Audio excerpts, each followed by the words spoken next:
آپ کی تسلی ابھی نہیں ہوئی اس کی تخلیق سے کہ آپ چاہتے ہیں کہ اس خلا کو کسی طریقے سے اس کی ذات سے بھرا جائے. یہ چیز مجھے بالکل، شاعر نہ تو مذہبی پیشوا ہوتا ہے نہ سیاسی رہنما ہوتا ہے. وہ یا ان سے آگے ہوتا ہے یا پیچھے الگ ہوتا ہے. حضرت عیسیٰ علیہ السلام نے فرمایا تھا کہ ٹھیک ہے آپ سنساری کی بات کرتے ہیں تو ٹھیک ہے، پہلا پتھر وہ مارے جس نے کبھی قرآن ہے.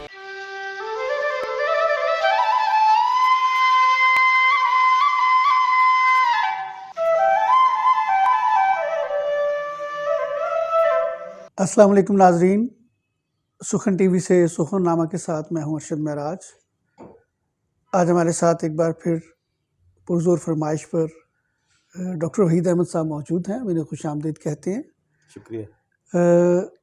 اصل میں دوبارہ زحمت دینے کا مقصد یہ تھا کہ گزشتہ دنوں ہم نے جو ایک پروگرام اپلوڈ کیا ڈاکٹر صاحب کے ساتھ ایک شاعر کی نفسیات پر، اس کے رسپانس میں بہت سارے سوالات ہمیں موصول ہوئے جن میں کچھ سوال جو ہے وہ کامن تھے، اور ہمارا خیال یہ تھا کہ ان سوالات کو دوبارہ ڈاکٹر صاحب سے کیا جائے تاکہ جو باتیں گزشتہ پروگرام میں کھل کر نہیں کی جا سکیں وہ اس دفعہ کھل کر کی جا سکیں.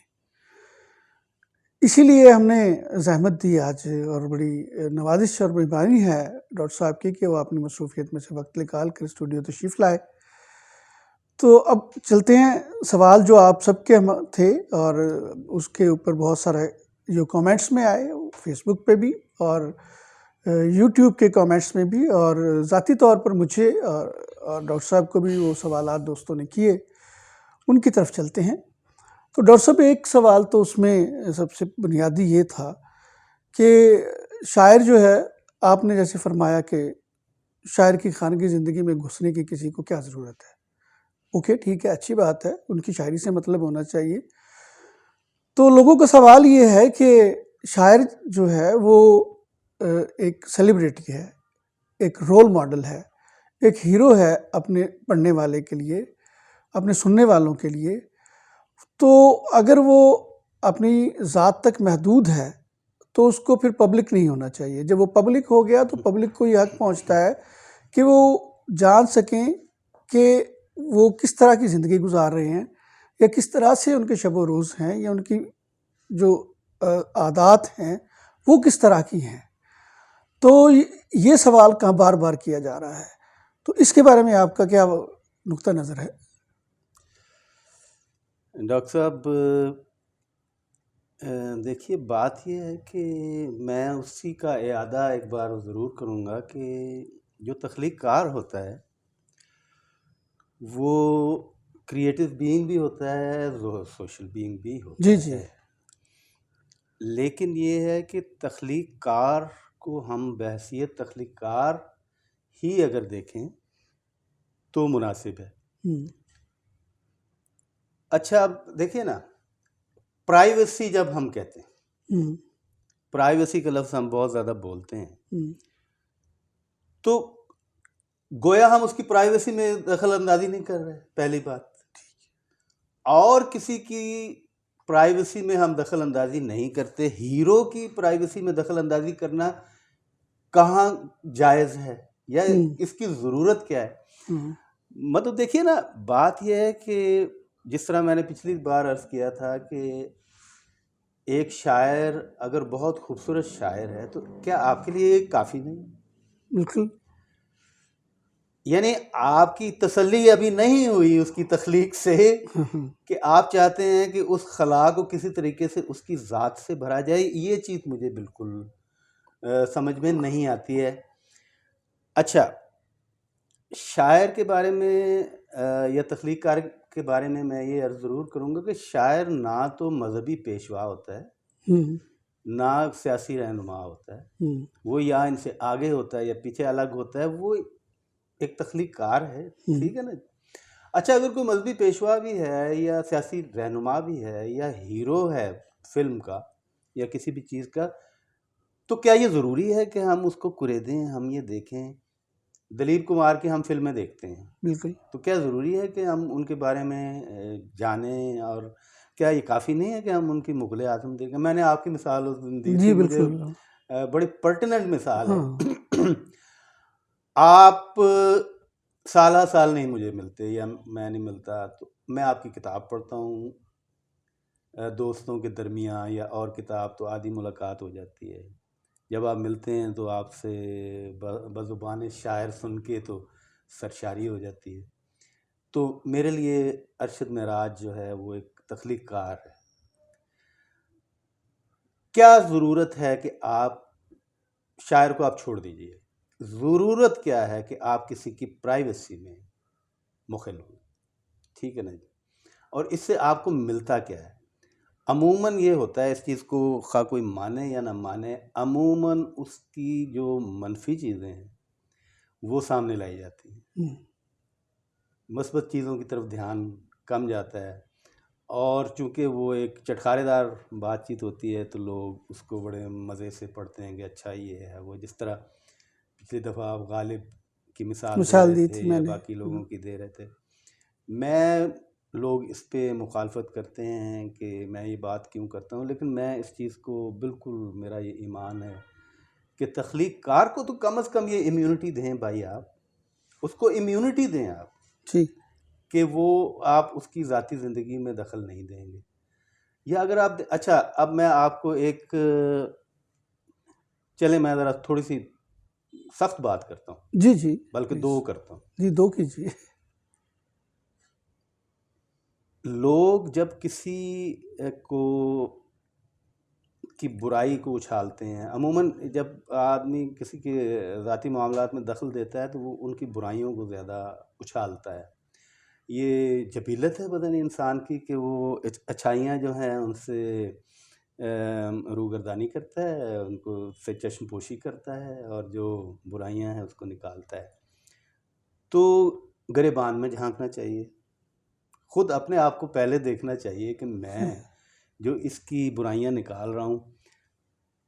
فرسٹ سٹون والی بات دیکھیں نا، جب پہلے پتھر کی بات آتی ہے تو رونگٹے کھڑے ہو جاتے ہیں. یہ حضرت عیسیٰ علیہ السلام کے سامنے ایک ملزمہ کو لایا گیا کہ یہ گناہ کی مرتکب ہے اور سنگساری کی مستحق. تو حضرت عیسیٰ علیہ السلام نے فرمایا تھا کہ ٹھیک ہے، آپ سنگساری کی بات کرتے ہیں تو ٹھیک ہے، پہلا پتھر وہ مارے جس نے کبھی گناہ نہیں کیا. بالکل ٹھیک ہے نا جی. اب یہ جون کی بائبل میں ہے میرا خیال ہے، یوحنا کی انجیل جسے کہتے ہیں جی. اور اس کی جو جڑیں ہیں یہ حضرت موسیٰ علیہ السلام کی شریعت موسوی سے ملتے ہیں، 10 کمانڈمنٹس میں جاتے ہیں. تو پہلے انسان کو اپنے گریبان میں جھانک لینا چاہیے اور اس کے بعد دوسروں کو دیکھنا چاہیے. پہلے اپنا تو تجزیہ کر لیجیے آپ، جی. پہلے اپنے آپ کو تو دیکھ لیں، اس کے بعد آپ دوسروں کو دیکھیں اگر آپ کو اتنا ہی زیادہ شوق ہے. تو یہاں تک میں اس پہ ایمان رکھتا ہوں کہ دیکھیں، شاعر، ایک دفعہ میں انگلینڈ میں گیا. جی. یہ صرف ہم ہی نہیں کرتے، یہ باہر کے لوگوں کو بھی یہ مرض جو ہے لاحق ہے. تو شیکسپیئر کے ٹاؤن میں ہم لوگ گئے، اسٹیٹفورڈ اپون ایون. تو وہ ہم وزٹ کرتے ہوئے جب اس کا گھر دیکھا تو اس دن بیٹھ کے ہم باہر نکلے. تو جو یہ گائیڈز ہوتے ہیں پیکج کے، یہ بہت چرب زبان لوگ ہوتے ہیں اور ان کا چونکہ کاروبار ہے نا، تو ہر کوئی اپنا کاروبار چلا رہا ہے. یہ جو شاعروں کے گھروں میں جھانکنے والے ہیں یہ بھی کاروباری ہیں ویسے. تو انہوں نے کہا دیکھیے شیکسپیئر کا یہ گھر ہے، یہ سامنے جو بڑا گھر ہے یہ ان کی بیگم کا تھا. ان کی بیگم بہت زیادہ امیر تھیں، شیکسپیئر صاحب اتنے امیر نہیں تھے. اس کے بعد وہ بھی متمول ہو گئے، باہر نکلے تو بہت ساری زمینیں تھیں، یہ جی ان کی بیگم صاحبہ کی زمینیں ہیں. اور سنا یہ بھی ہے کہ جب ان کی شادی ہوئی تھی تو محترمہ امید سے تھی. اب یہاں پہ پھر میں نے ان کو پکڑ لیا، میں نے کہا یار آپ میری بات سنیں، آپ کا کوئی جھگڑا ہے شیکسپیئر سے، اتنے بڑے آدمی کے ساتھ؟ اب کیا چاہتے ہیں ہم؟ یہ داستان آپ سے سننے آئے ہیں. اتنے بڑے آدمی کو آپ کو صرف یہی پتہ ہے کہ اس کی بیگم امید سے تھی، بس. یہ مطلب ہیملٹ کی بات نہیں کریں گے آپ، یا 12th نائٹ کی بات آپ کو نہیں آتی؟ اب آپ دیکھیے نا اتنا سارا اس کا کام ہے ایک طرف، اور یہ ایک تہمت جو ہے یہ ایک طرف. تو یہ تہمت لگانا یا افتراء جو ہے یہ آج کی بیماری نہیں ہے، یہ جب سے تہذیب بنی ہے یہ اس وقت سے چلی آ رہی ہے. یہ افتراء اور تہمت اور الزام تراشی جو ہے یہ لوگ نبیوں پہ بھی کرتے رہے ہیں، یہ امہات المومنین پہ بھی ہوتی رہی. یہ نہیں ہونی چاہیے. میں تو یہ کہہ رہا ہوں بڑے لوگ جو ہیں ان کے گھر میں ملبے کے سوا کچھ بھی نہیں ہوتا. میں نے پہلے بھی ہاں عرض کیا بالکل تھا. آپ نے یہ بات کی.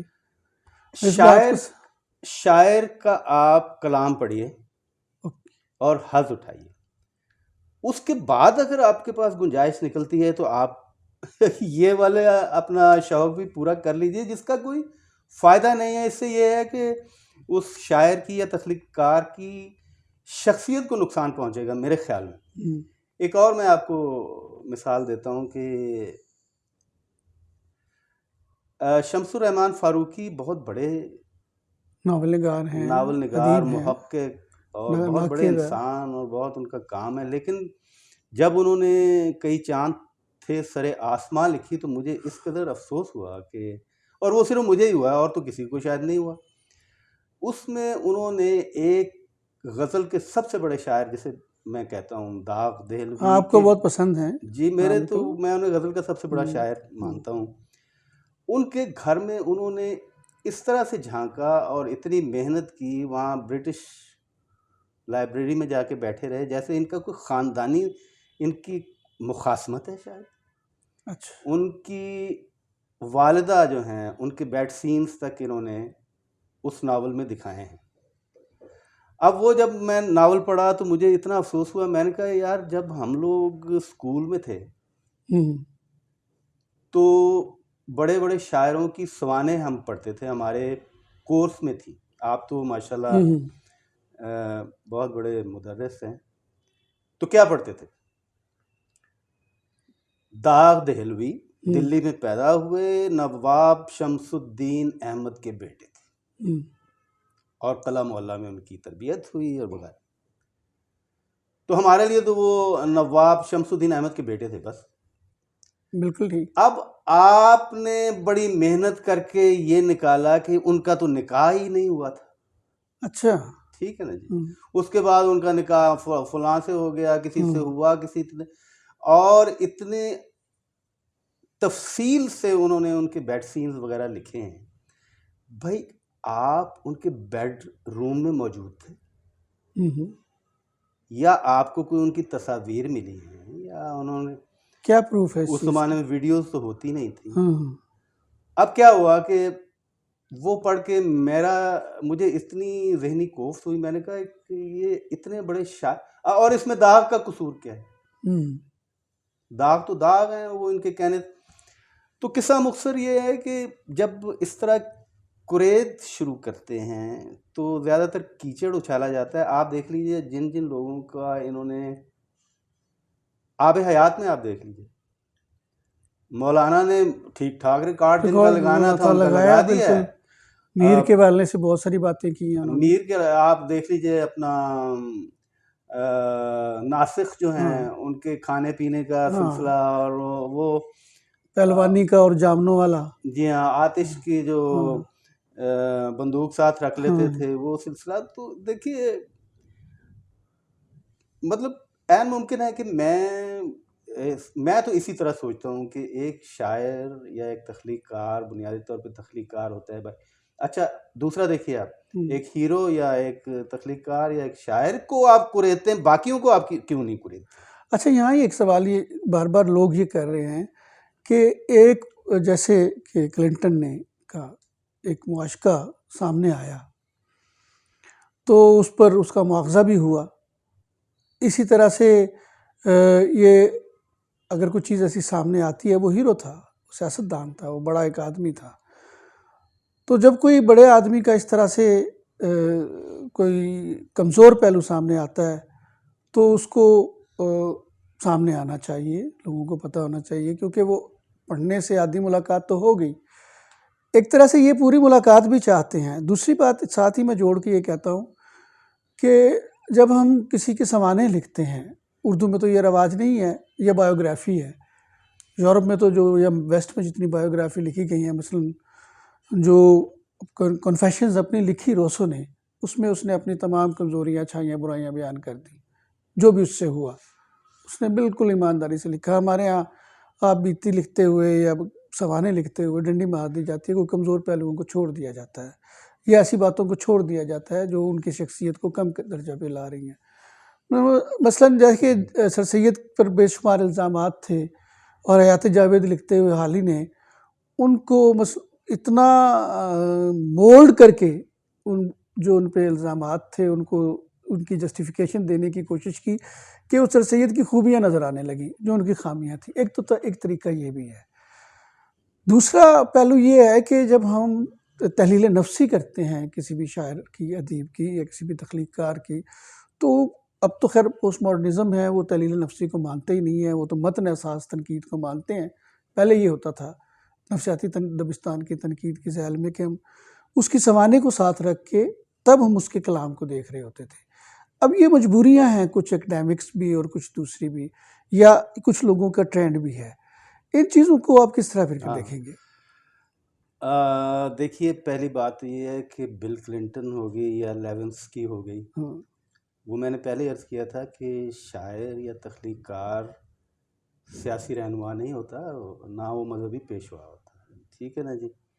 کلنٹن جو بھی کرتا رہا ہے اس کا کسی تخلیق کار کے ساتھ کوئی تعلق نہیں ہے. ہم تخلیق کار کی بات کر رہے ہیں.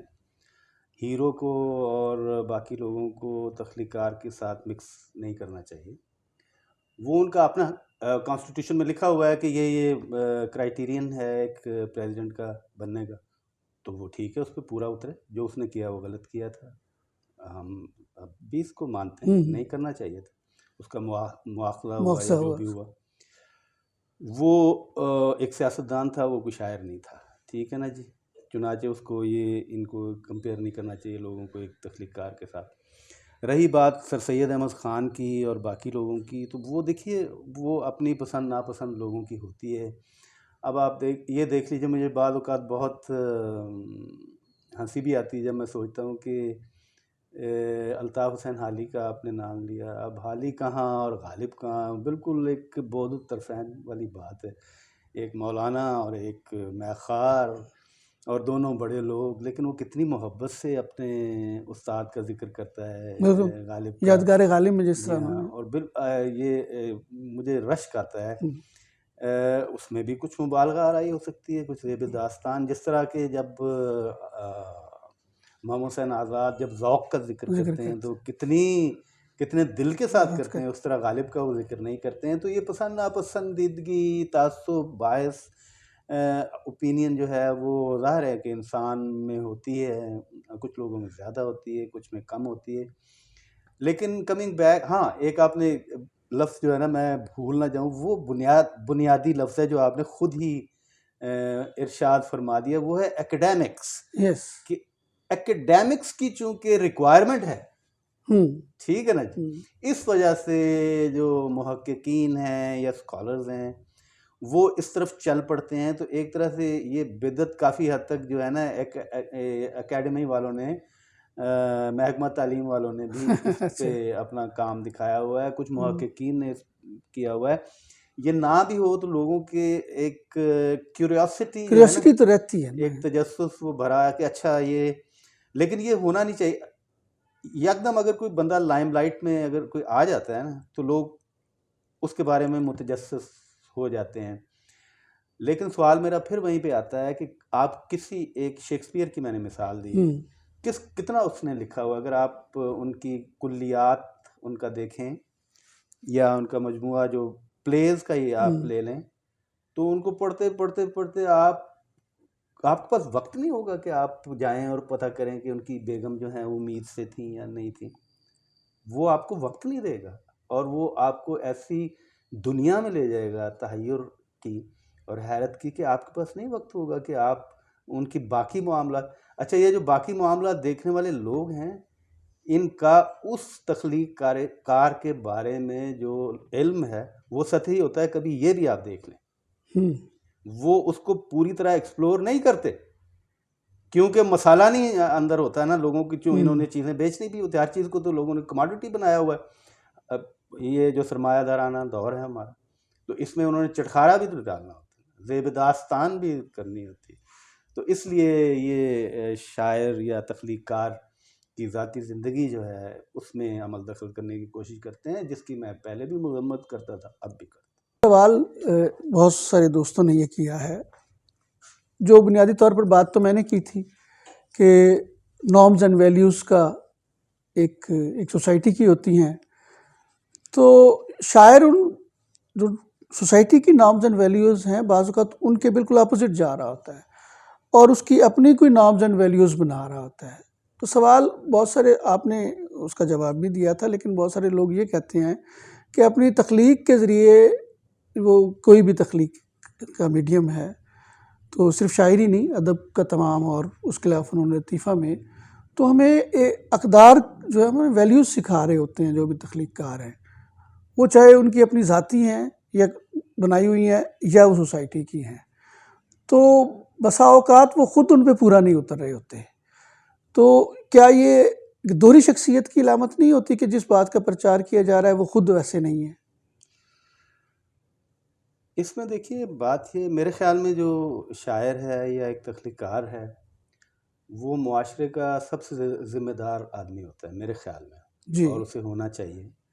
اگر کوئی اس سے روگردانی کرتا ہے یا ہٹتا ہے تو وہ غلط کرتا ہے، نہیں کرنا چاہیے. اگر آپ کسی چیز کے پرچارک ہیں تو عملاً بھی آپ کو وہی کرنا چاہیے جو کہ آپ لکھتے ہیں، ورنہ وہ دوئی کا شکار بالکل ہو جائے گا.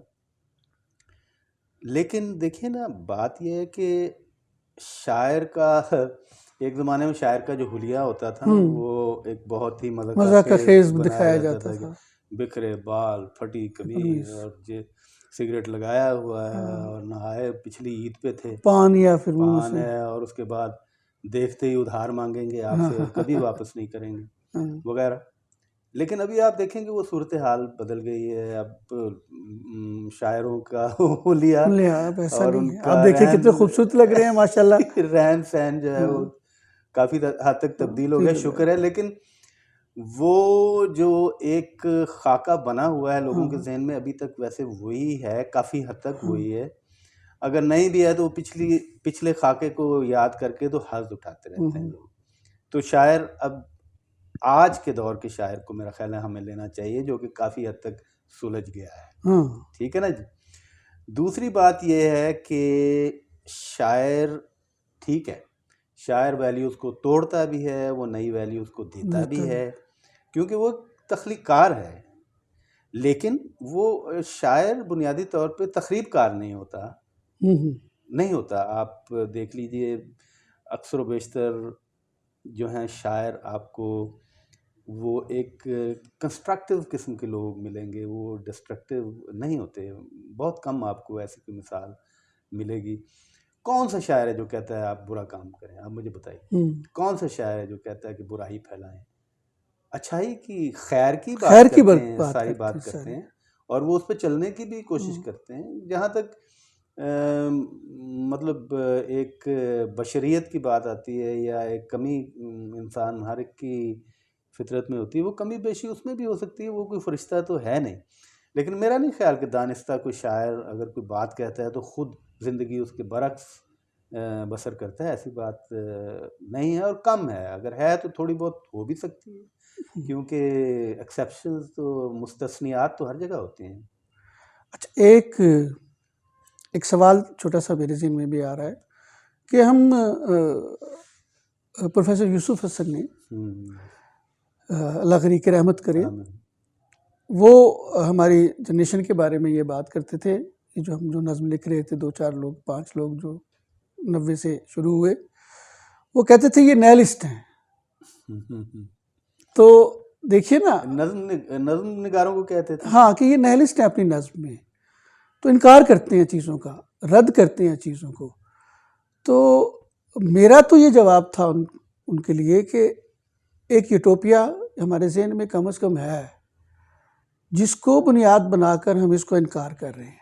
جو موجود سچویشن ہے، سیاسی سماجی جو حالات ہیں پاکستان کے یا اس معاشرے کے، ان سے انکار کرنا، ان کو تنقید کا نشانہ بنانا، اگر ہم اس کا کوئی کنکلوڈ آپ کو نہیں دیتے فریم ورک، تو کم از کم انکار کرنا بھی تو ایک جرت ہے، انالیسس ہونا بھی تو ایک جرت ہے. وہ عام آدمی انالیسس طنزاً کہتے تھے یا مطلب نہیں، ان کا خیال یہی تھا ہمارے بارے میں. میں آپ سے عرض کرتا ہوں کہ سب سے پہلے تو وہ ایک مجھے بہت یاد آ رہا ہے، میں ان سے بہت زیادہ متاثر ہوں، یوسف حسن صاحب. ہم بھی ان کے جی. لگائے ہوئے. اور میں سن 1978 سے جب میں نے لکھنا شروع کیا تو اس وقت سے میری ان کے ساتھ نیاز مندی ہے. یوسف حسن صاحب اور تنویر سپرا یہ دونوں مل کے لائل پور میں آتے تھے اور ہم ساری رات بیٹھ کے انہیں سنا کرتے تھے. اس وقت ہم لوگوں نے چند ایک چیزیں لکھی ہوئی تھیں، میں نے، جاوید انور نے.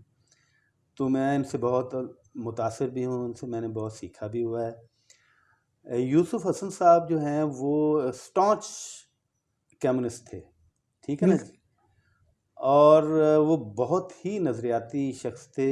شروع سے لے کے آخر تک وہ اپنے نظریے پہ قائم رہے ہیں، اور بلکہ جوں وہ عمر رسیدہ ہوتے گئے اور تو وہ زیادہ لیفٹ کی طرف مائل ہو گئے. اور بعد میں جب ڈس انٹیگریشن ہوئی ہے سوویت یونین کی تو یہ ان چند لوگوں میں آتے تھے جو کہ کمیونزم کا دفاع کرتے تھے، اور وہ اس سلسلے میں متعصب تھے. اچھا. وہ بہت ہی اچھے شاعر تھے، بہت بڑے دانشور تھے، لیکن بات جب لیفٹ کی آئے گی تو پھر ان کے سامنے کوئی اور چیز نہیں آئے گی. وہ اس کے بارے میں بہت ہی زیادہ پوزیسو اور biased in the positive sense, not in the negative وہ تھے. اس کے سامنے کوئی چیز کھڑی نہیں ہوگی، وہ گھنٹوں اس کا دفاع کرتے رہیں گے. ایسی بات. اچھا، اب وہ شاعر کو ناہلسٹ جو کہتے تھے وہ اسی تناظر میں کہنے کی کوشش کرتے تھے، حالانکہ وہ خود اتنے عالی شان شاعر تھے، اور وہ خود ناہلسٹ اگر نہیں تھے تو باقی بھی نہیں ہیں. وہ کوئی ایسا مقدمہ ہوگا یا کوئی ایسی بات چیت ہوگی جس کے تناظر میں انہوں نے یہ بات کہی ہوگی کہ یہ شاعر جو ہے وہ ناہلسٹ ہوتا بھی ہے، نہیں بھی ہوتا، توڑ پھوڑ کرتا ہے شاعر اور نیستی کی طرف چیزوں کو لے کے جاتا ہے، تو وہ وجود کی طرف بھی لے کے آتا ہے. وہ اس چیز کو مانتے تھے. شاعری کی جو کیا کہنا چاہیے کہ وسعت ہے اس سے وہ انکاری نہیں تھے، لیکن ان کو یقیناً کسی نے تنگ کیا ہوگا یا چھیڑا ہوگا ان کے نظریات کو، اور کوئی شاعری کا ٹکڑا پیش کیا ہوگا تو انہوں نے کہا ہوگا کہ آپ ناہلسٹ. بہت شکریہ ڈاکٹر صاحب آپ کا، آپ نے وقت دیا اتنا. بہت مہربانی. اور ہم نے دوستوں کے تقریباً جو سوالات تھے آئے درمیان سے ہم نے ان کو ڈاکٹر صاحب کے سامنے پیش کیا، اور سیر حاصل ان سے انہوں نے جواب دیے. امید ہے کہ آپ ہمارا چینل سبسکرائب کریں گے. آپ کو یہ پروگرام بھی پسند آیا ہوگا. اب اپنے رائے اور کامنٹس اسی طرح جس طرح پہلے ہمیں دیے تو اب بھی دیں گے.